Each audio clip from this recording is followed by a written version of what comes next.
This is the Film Knobs Podcast. Welcome back to another great episode. Loose movie discussion podcast hosted by me. My name is Chase. With some other idiots here. You want to introduce yourselves, idiots? My name is Ashton. Hi, guys. I'll skip right over Bowden. My name is Ashton. Amazing. Thank you. That's it. Hey, guys. It's Bowden. It's so good to be back. You know, I've missed you guys. You know, it's kind of like, it's like slipping into a You sleeping missed bag. us or the millions of fans? I've missed our devoted fans, our day ones, you could say.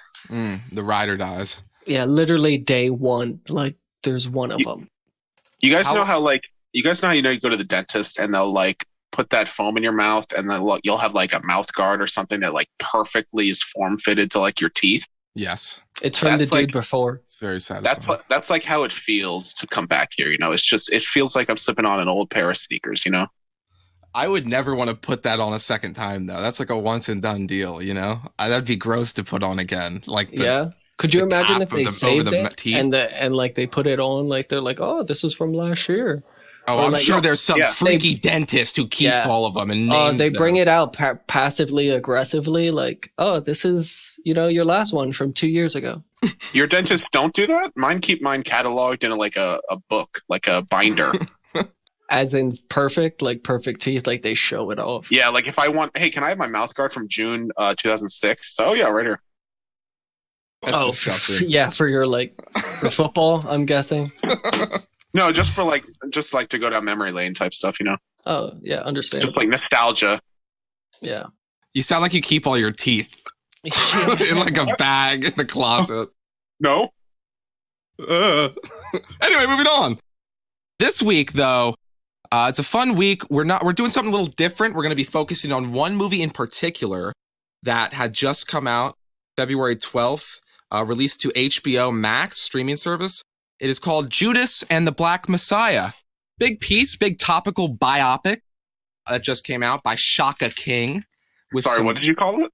It's a topical biopic, Bowden. A biopic? A topical biopic. Do you mean a biopic? Is it? Wait, is it not? It's not a biopic. Sounds like a medical term.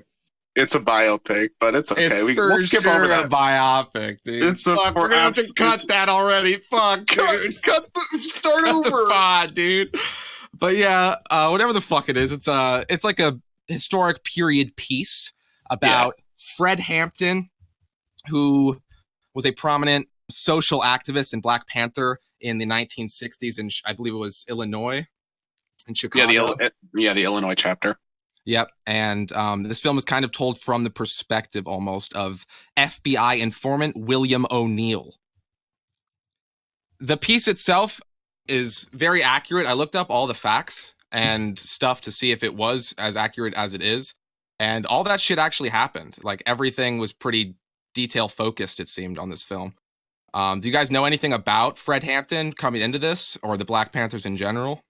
Oh, we should say just from the jump, we are discussing this movie in full. The whole episode will be talking about this movie. So spoiler alert, if you haven't seen this movie and you want to avoid spoilers, you might as well wait to watch the movie and then come back to the episode, because we'll be talking about it at length and specific plot details.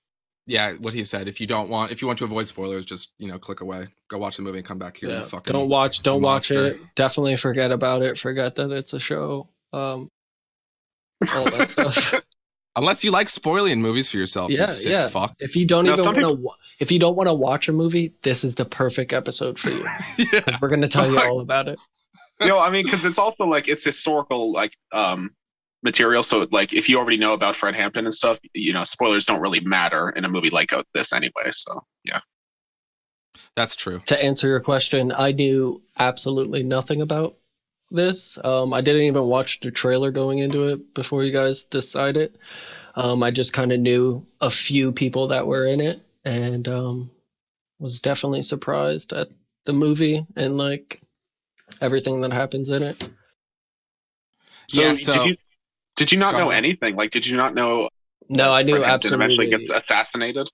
No, did not know that, and Oh wow, that's awesome! I didn't go into a movie blind. Yeah, like that. I know. I was completely blind going into this, to where obviously I knew nothing about it, so it was kind of like, I don't know if I want to watch the movie or like I just wasn't like just because I didn't know any. I didn't even know like who was in it until you guys told me it. Like Yeah, dude, I fuck literally history. I didn't see any really big like Advertising for like a push marketing for until this like a marketing. week before it came out. Until you guys like told me about it, then that's when I started seeing a lot of trailers and Oh, stuff. that's awesome. So then watching it, I was like really into it, and look, what is it? Lakeith Stanfield, easily one of my Lakeith. Oh my easily one God, of my Ashton, you biggest ruined favorite. it. Lakeith. Ashton, buddy, like, listen, I was so looking forward to the first time Chase pronounces Lakeith Stanfield's name in this episode and pronounce it like Lakeith or something like that. But you went and ruined it, Ashton. Dude, so I'm in preparation sorry. for this movie, I was talking to Bowden at home about Lakeith Stanfield. And I said, No, you got it. I Yeah, said- keep on going. You nailed that one. I said Lakeith Stanfield, I think, the first time I said it. And he just laughed and walked, and he was like, I can't wait for the episode, and then walked out. Lakeith Sanford. So I was like, fuck, dude, I gotta look this up. God damn it. Anybody who's a fan of Atlanta or I believe I'm sorry to bother you. Lakeith Stanfield is absolutely amazing, especially in Atlanta. Like he's one of my favorite actors. You've recommended that show to me multiple times. Yeah. Yeah, Lakeith plays Will O'Neill, the FBI informant. He's placed in the Illinois chapter of the Black Panthers, what that Fred Hampton leads and is the chairman of. And it mostly follows his point of view, I'd say. It's really Fred and William, but Lakeith Stanfield is like killing it in this industry lately. He is everywhere, and he's so good in everything. The first time I saw him was Atlanta, Donald Glover's show. And that show is absolutely amazing. It's hilarious. And like even like somewhere he was in Uncut Gems too. He was he was. Yep. He just shows up everywhere, and he always picks like good roles. Yeah, he was actually in the last 4 years. He was in Knives Out, Uncut Gems, Get Out, see that movie, and this movie. All I would argue. I forgot he was in Get Out. Yeah, I forgot he was in Get Out.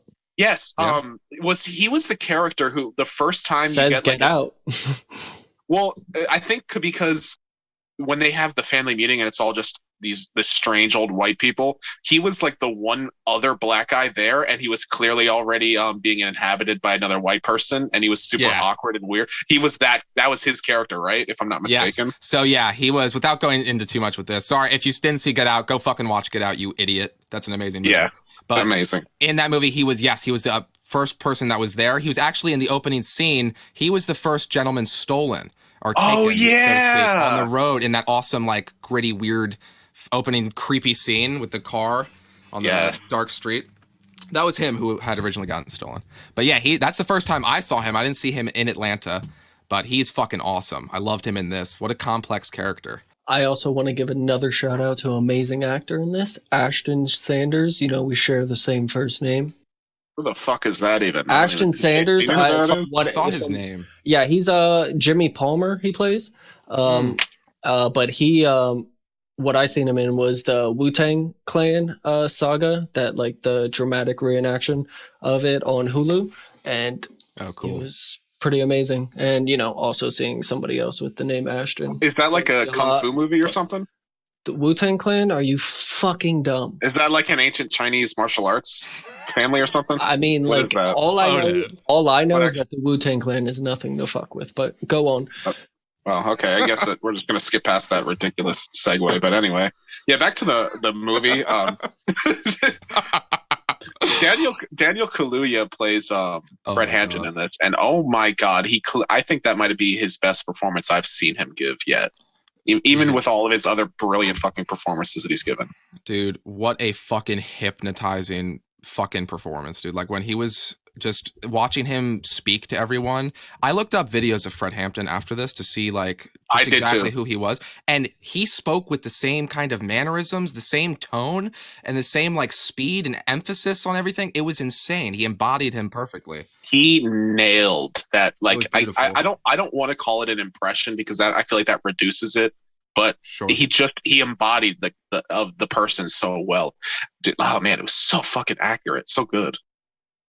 Yeah, so just to reiterate, Judas and the Black Messiah follows Fred Hampton on his kind of rise to social infamy, Prominent. I guess, prominence, yeah, in social awareness or social, what do you call it? You Social, said, did you say infamy? Wow, that kind of. infamy, I social. think, I think that reveals your your. Okay, deep, wait, no, sorry. uh, I ain't no wow. knock. I ain't no knock.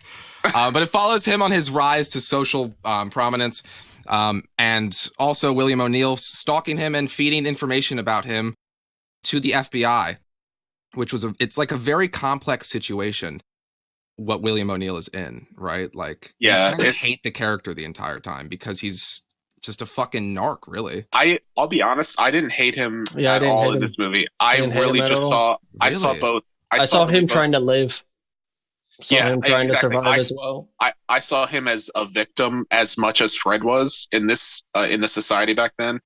Because at one point, Lakeith Stanfield, or I guess it's William, his FBI liaison, played by Jesse Plemons, he talks about Killing it. other. Yeah, he talks about other informants that are working within the Black Panthers as well. This was something that the FBI was doing like ad nauseum back then, and it was just he clearly was just a victim of the times and of like that kind of reign of the FBI back then. I mean, they were assassinating everybody they wanted to back then. Well, I guess the CIA as well, not just the FBI, but Yeah. yeah. It was unfortunate because in real life, this is it was very accurate in that William O'Neill, the person in real life, was a car theft or a car thief, excuse me, and he did get Mhm. caught by this. What was his name? Roy Mitchell, played by Jesse Plemons, a real Roy life Mitchell. Yeah. FBI agent who did end up using him for information on Fred Hampton and for him to infiltrate and get information for him. So it was crazy. It is a crazy situation, and I can see why you would relate or like not hate him, but I just couldn't help but just hate that he was, because you knew he was battling within himself too the entire time. He hated what he was doing. He knew it was wrong the entire Yeah, time. you could see that at the point to where it gets their like safe house gets burnt down in a way, or I mean their office gets burnt down, and then he's like bringing people in, or to where I believe the Crowns come and help rebuild this their office with them, and you Yeah. could really tell like he's like, wow, like this is actually like changing. Almost. Yeah, Yeah, it's all. or, It's like it like kind changes of. me or whatever. Yeah, like the sense of brotherhood and community was like really beautiful in that moment. It felt more like he was trying to become, he was like obsessed with the oppressors, and he was trying to become a part of the oppressors and like get out of this oppressive system almost, because he was like he fantasized about being an FBI agent. That was like his kick in the beginning, right? Where he was using a fake badge to steal the cars. There was no reason you had to do it. He could have just used a gun. But it's Well, that him doing that actually led to one of my favorite quotes in the movie. Was I think it was that a badge is scarier than a gun, and I don't know if he fantasized about being an FBI agent. I think he more so just fantasized about not being living in poverty or being a part of like I think he was just smart. Yeah, I think he and like yeah, honestly, that really is a great con. Like I've never heard of people doing that, like pretending to be an FBI agent and then stealing a car using that. Like that's amazing. But yeah, I don't think he wanted to be an FBI agent specifically. Yeah, like when you were talking about the oppressors and stuff, and like I really enjoyed. They didn't really dive too deep into it, but I really enjoyed seeing a little bit of like the socialist underpinnings of the movement back then, because I didn't know whether they just espoused socialist rhetoric because it conveniently also espouses like anti-authority and anti-business class ideas, or if Fred Hampton genuinely was a socialist and believed in these things. So when I looked up videos of him on YouTube, I was so happy to see that like there was a video I saw that they didn't replicate in the movie at all.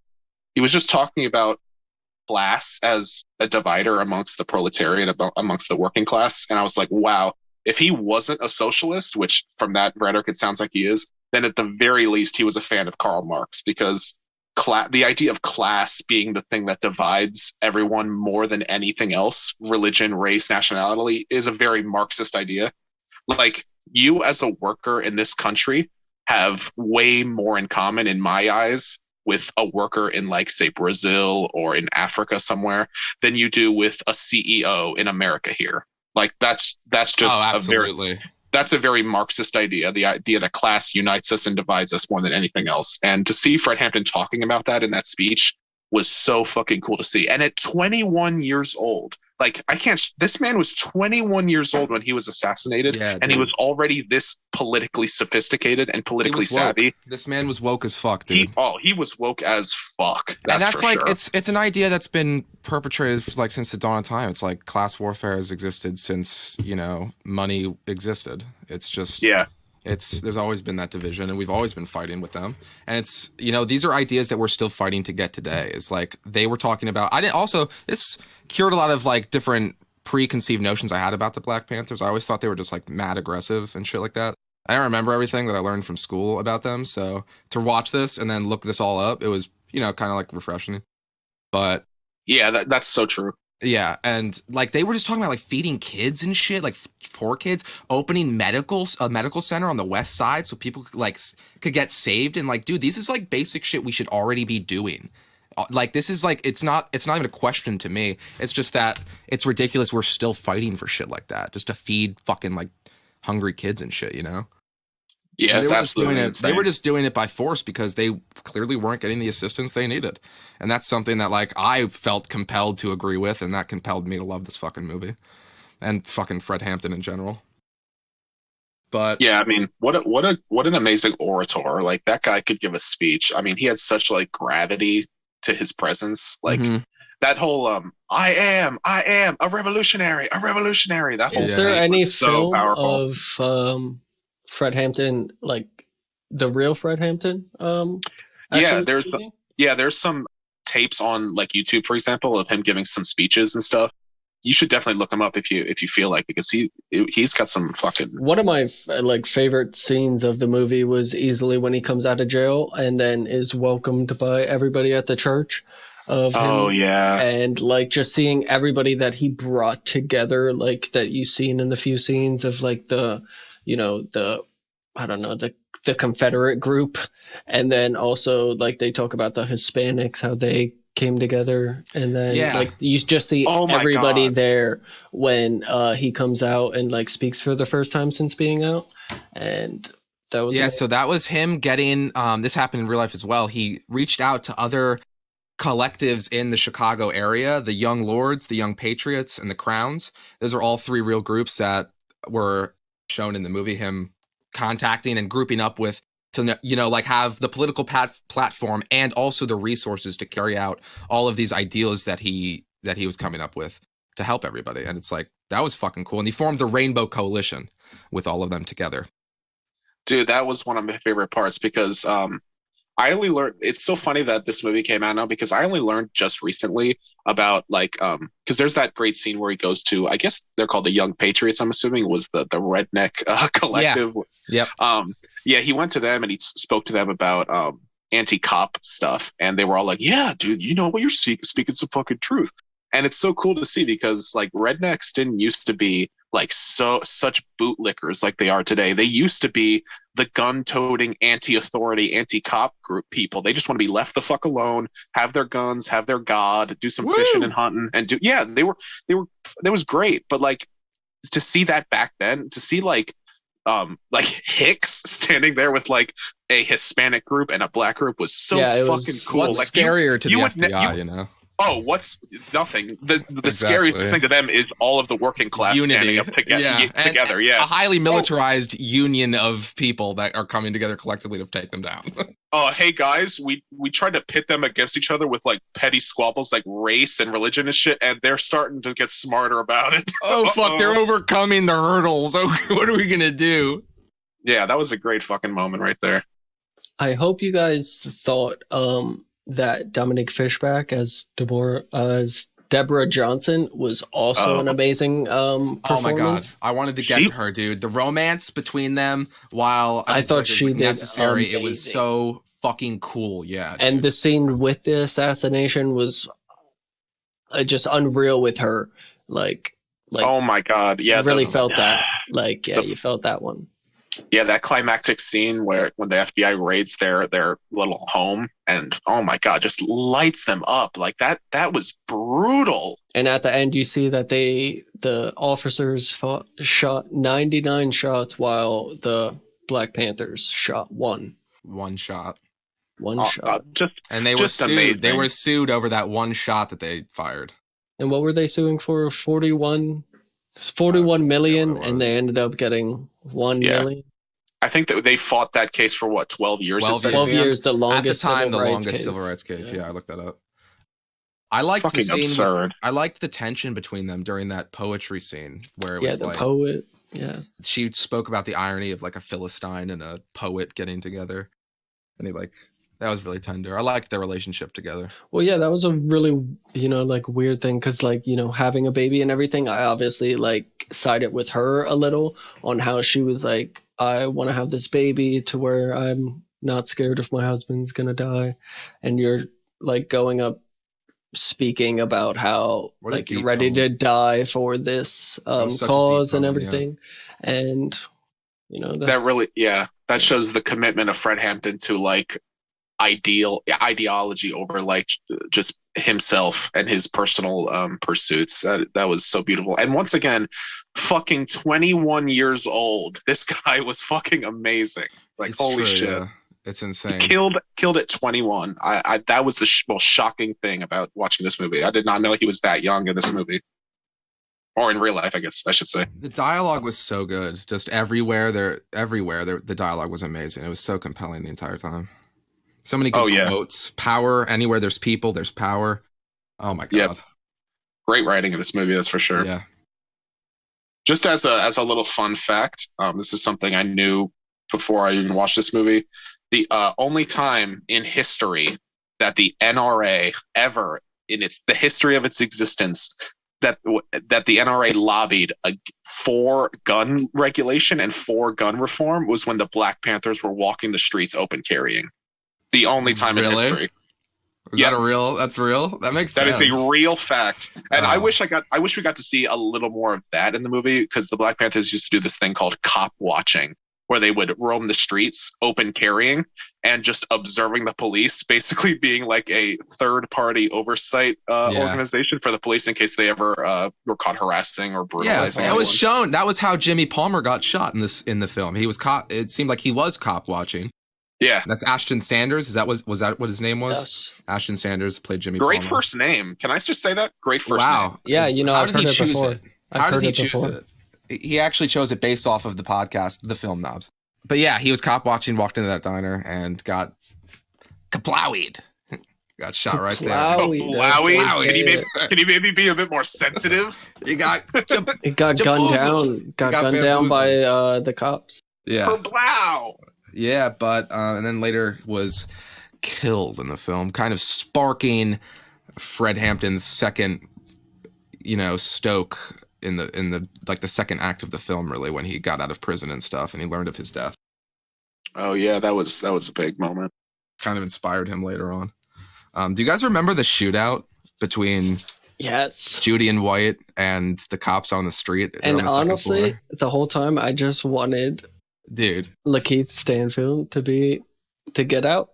Yeah. Okay. I wanted, that scene was so fucking silly to me. If I have any contention within the film, do you remember the explosion that they put in at the bottom then when the cops eventually brought them out and then they went into, blow the joint or whatever? It exploded and 3 pieces of burning paper came out. Yeah, that's it. What? It was a crazy explosion. What was that? But then they go in and that was the whole thing is with the gasoline, on how it didn't burn. As soon as I saw the gasoline, my whole thing was, oh my God, he's going to burn down the whole block. And then literally. And then it's that's what I thought. The store.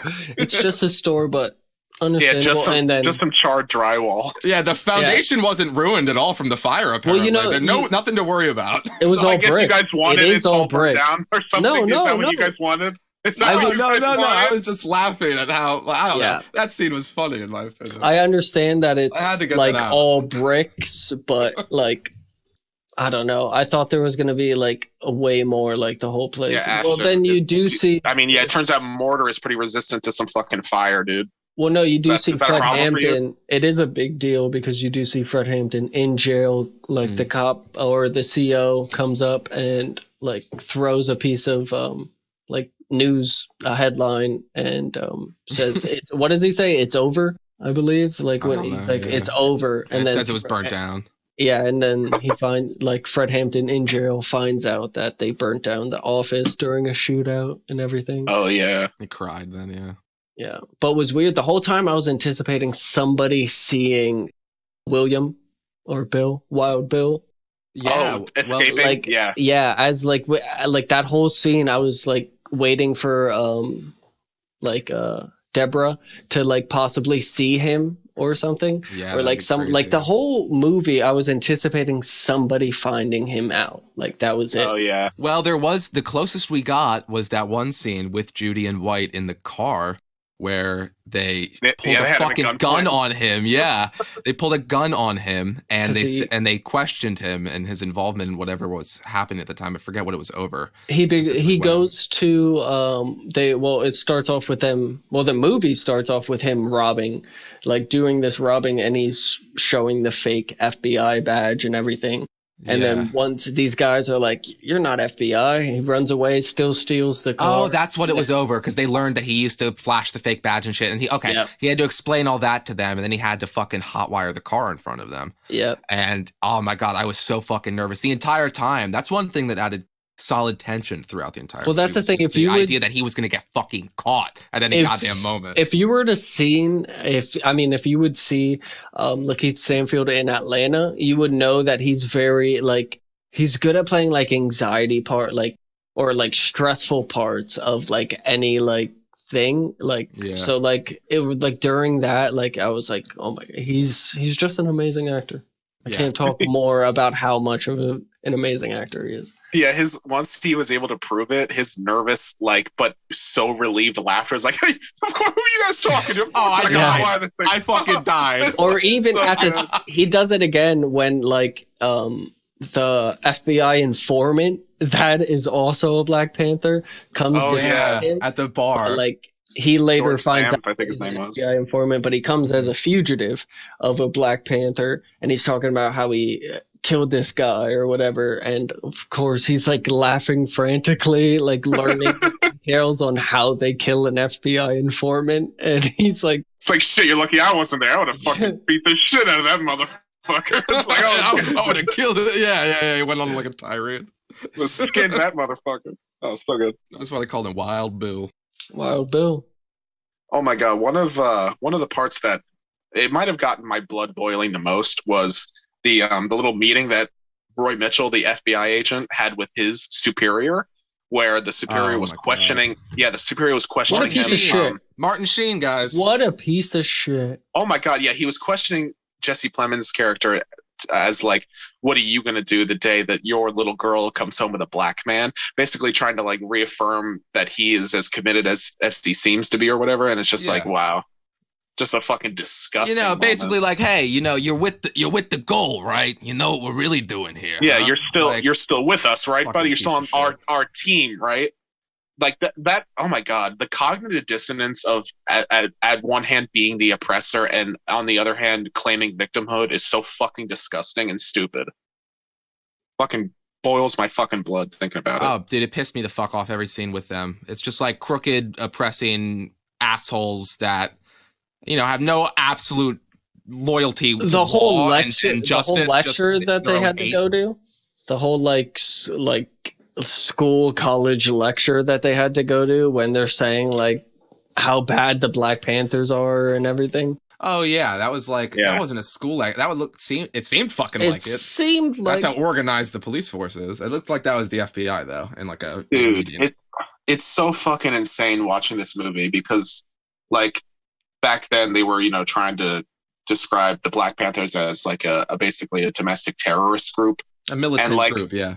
Stupid fucking like it gives me a fucking headache thinking that like that still happens today with groups like Antifa, like how conservatives will still claim that the fucking protest groups these people fighting for actual rights still call them domestic terrorist groups to this fucking day. Like it's insane how history repeats itself and how nothing has changed. It's like anything left of letting someone fucking starve to death is considered socialism, is the funniest, most annoying thing in the world. Like anything. Oh yeah, that's unendingly annoying. Like, hey, anytime the government does something, that's communism right there. Yeah. We don't like that. Oh my god, dude. We like our rights. Yeah, but fuck, dude. And that's why we talk about films. that's what drives us and motivates us. Luckily, but films don't give a fucking headache. I was gonna say the way Roy Mitchell, like you see like a weird, like you never know what side he's on, because like every time he's with exactly Bill O'Neill or Lakeith, you see him like siding with him, like it's okay, you're okay, but then even when he's like in front of his boss, you kind of see him like during that whole scene you guys are talking about, you kind of see him question it on like what he feels. And then even when Lakeith Stanfield or Bill O'Neill's at his house, he's like, make yourself at home. You know, he seems like a nice guy. But then when it comes down to it, and then when you see Little Rel Howery, I believe, or Wayne, the other dude from, and then you see him come and like, Get Out. He's like, oh, I know, what does he say? I know Mitchell, or I know Roy, or whatever. He gives him poison to poison Fred Hampton. Yeah. And like, that's why I love him, because he's also from Get Out, and he's hilarious. He's a funny guy. So funny, dude. He's so great. But yeah, dude, it was like, I almost thought Jesse Plemons' character, Roy Mitchell, was going to redeem himself when they started discussing about his daughter bringing home a black man. I thought he was going to come back there and finally commit to not being racist. And he didn't. Yeah. And I was like, okay. So he's just been playing, in my eyes, he's been playing this guy the whole time. He's been playing Bill O'Neill and just letting him believe whatever he wants to believe. And then throughout his entire work, right?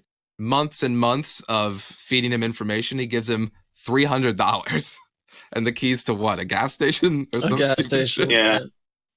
Yeah.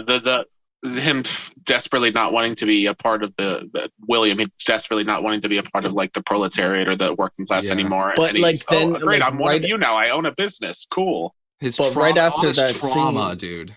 But right after that, you see him then ask him about more information of the Black Panthers, and I believe at the end of it. So I believe he continues to still work in there, because basically he gives him such shit, like with the gas station and everything, that it's more lucrative to him to continue, right?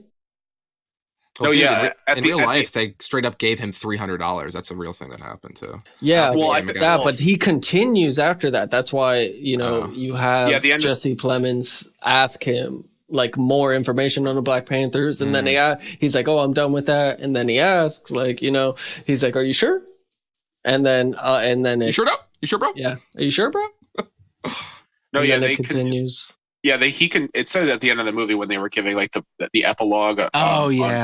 That he continued to work with them, and then he made up to $200,000 in our money.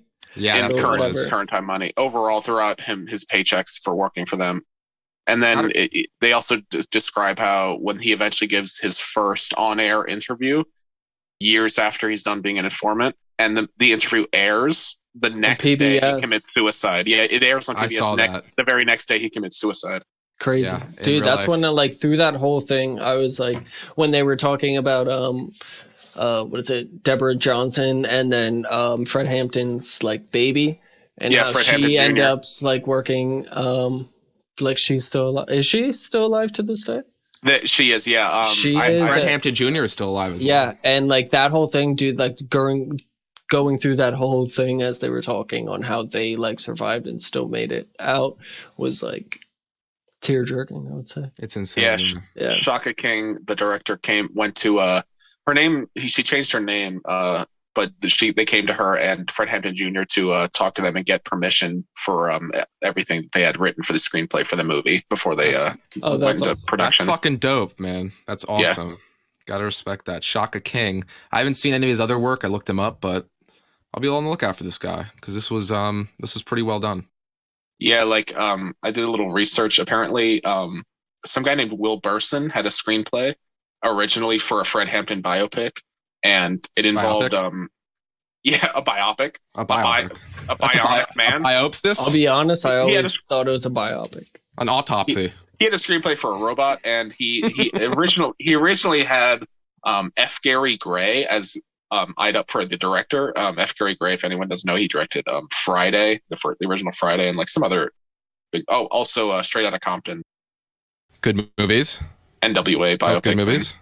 But Biopic. yeah, they had him eyed up for directing, and they also had fucking get this. They had O'Shea Jackson Jr. To I think play Fred Hampton, and Jaden Smith to also star in this fucking movie. My man's. Who would he have played? Just I think Lakeith Just a black- Stanfield character. I think No. William O'Neill. Yes, I'm not even. how would they have even Oh, made that man. work? He looks They like had a kid. Well, yeah, but Lakeith Stanfield doesn't look old. He looks like he's in his early to mid 20s or even late 20s. Yeah, that's what I'm Oh. saying. But Jaden Smith looks like he's 17. No, Jaden Smith could play a fucking early 20s-year-old for sure, especially if he has some facial hair, like the clothing, like they can make it work. It would But have I'm been just funny so- if he was just an extra on the side, just Jaden Smith standing Dude, there with a I- gun. That's what I'm saying. I don't think he would have been fucking Bill O'Neill. I think he might have been. No, I'm telling you, Palmer, it says Jason O'Shea James. Jackson Jr. and Jaden Smith to star, and I'm so fucking glad that Thank didn't happen. God. Thank my God. God, dude. Jaden Smith needs to never go in front of a camera again. How Like, dare just you? Stay away. I'm a pro Jaden Smith enthusiast here. I love his music. Oh yeah, he's an amazing artist. I don't know.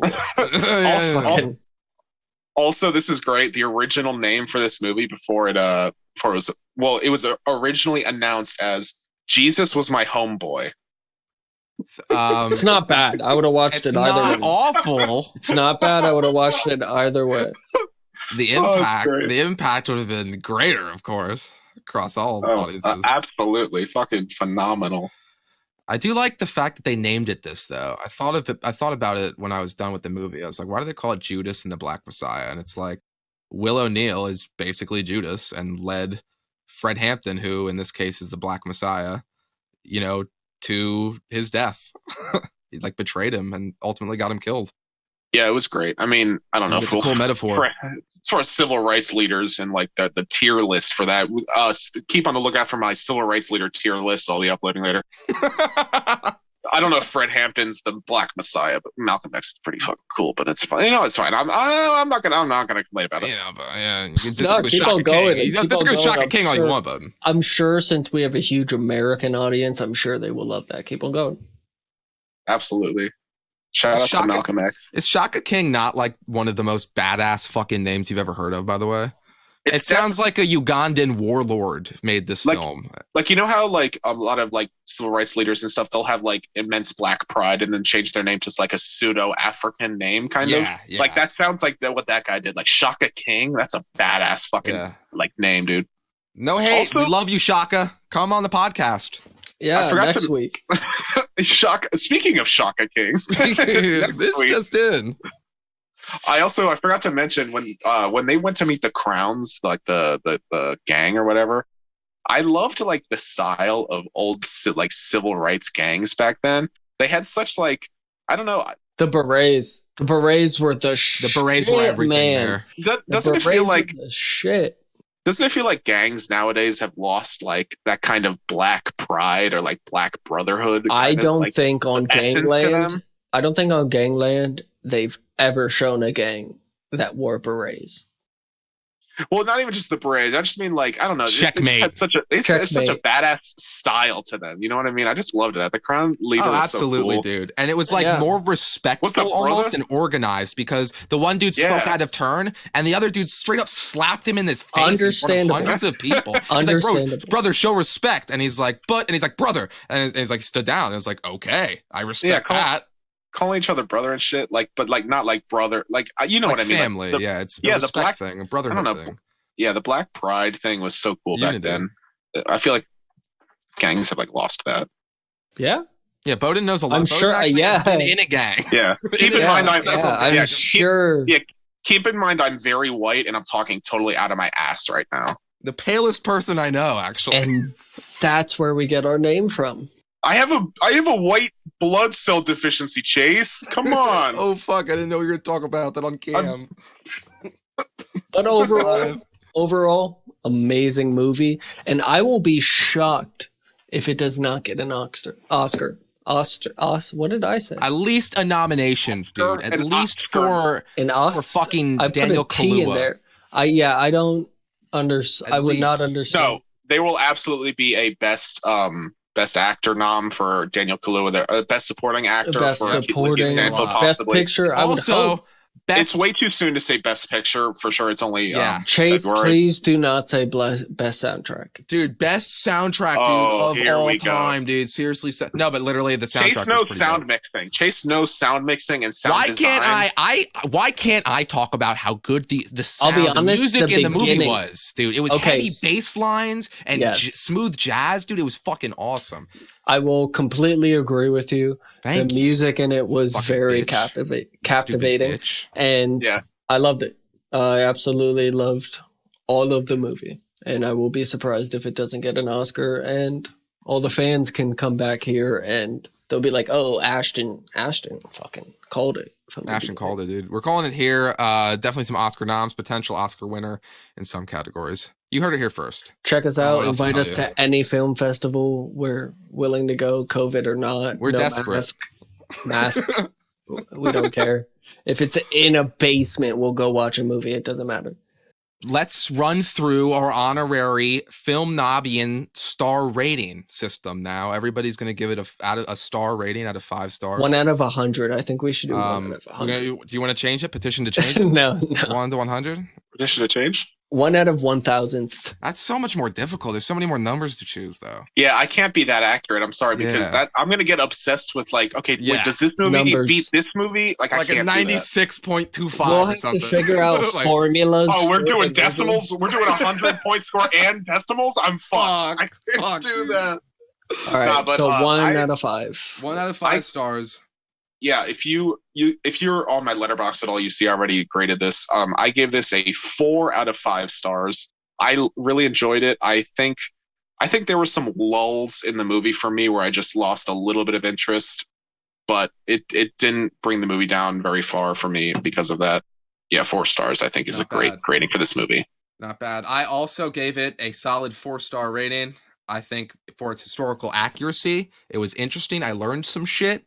Yeah. I could have used more Daniel Kaluuya preaching to me on screen. You could have put that in there for half the movie, and I would have loved it. So, Oh yeah, true. I also wanted to see more Black Panther like political speeches and activism, political too. activism. Yeah. Yeah, I was, like the not that I cop- wasn't the cop- chock full of it, but No, yeah, the cop watching would have been cool to see, and just more stuff like. But yeah, I'd say that's it almost felt a little choppy in its storytelling, just a little bit. Who the fuck are you to say something's choppy, Chase? It was just a little choppy for me. You know? Okay, I don't know. okay, Shaka okay. Are you King, like a fix critic? it up. Hey, Shaka King, fix your choppiness. Hey, On to Choppa my- King. On to my rating. All right. Shaka King. I'm going to give it a 4.88. What? And No, it- we're doing Ashton. Are you? That's And the it's- first and guess we're of going- the rating. We're only and- doing full stars and half stars, you dipshit. So That's you not what we saying do 4 around point? here. Are you doing That might be for 4.5 or you. 5? 4.88, Oh my God. I'm going to stick That's a with. solid rating, Ashton. I and- respect it. I'm mainly because here are my 3 things. All right. Okay, Casting. Let's hear it. Casting was Amazing. great. Good cast. Okay. Good cast. I'm going to give that a 10. All right. Dialogue. Okay, 10. well, I thought it was 10? about a 5. I'm going to give an 8 because there was a few things like, Different- there was a few times to where. Ashton's scale is changing on the It's, fly. going on. it's Everyone's And noticing then- that. And Or then topic. number 3, just filming scenes in general. I'm going to give it 10. So it drops it down to a 4.88. Yes. Wait. Filming scenes in general. 10 out of 10. Was that 3 10s and then you gave it a 4.8? What was A 10 what? and No, it was 10. 2 10s and an 8. So I believe math-wise that drops it down to That I drops didn't have right an- to a 4.88, I see, actually. That's a good number. Guys, I failed trigonometry. I can't. But if we were understand doing it Ashton. like you, Bowden, I'm going to give it a 4.5. Okay, Bowden? That's fair. I see it. That's a good score I can get behind. Yeah. I don't get behind it. I have a 4, but you know what I mean. Understandable.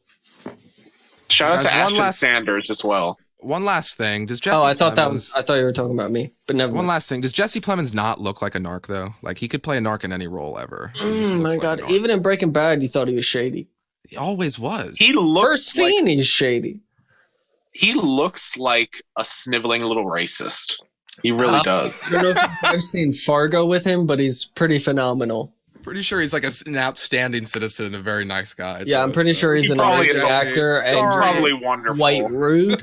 And I think that's where we call it a day, boys. I think that's good. Yeah. Thanks for joining us on this episode of reviewing Judas and the Black Messiah.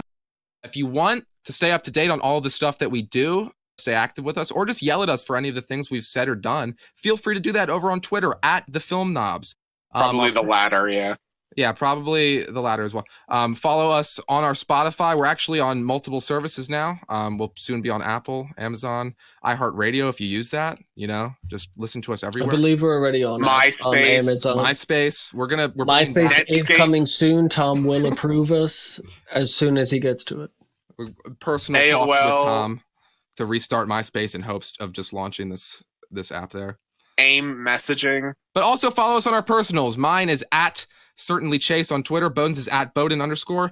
Follow me and Bowden on Letterboxd at Chase TM and at Bowden. Ashton has no personal social media because he lives under a bridge. Yeah, Ashton's kind of like the Unabomber. You guys know Ted Kaczynski. That's basically Ashton. He wants to live off the grid. That's great. Understandable, and I will not deny that.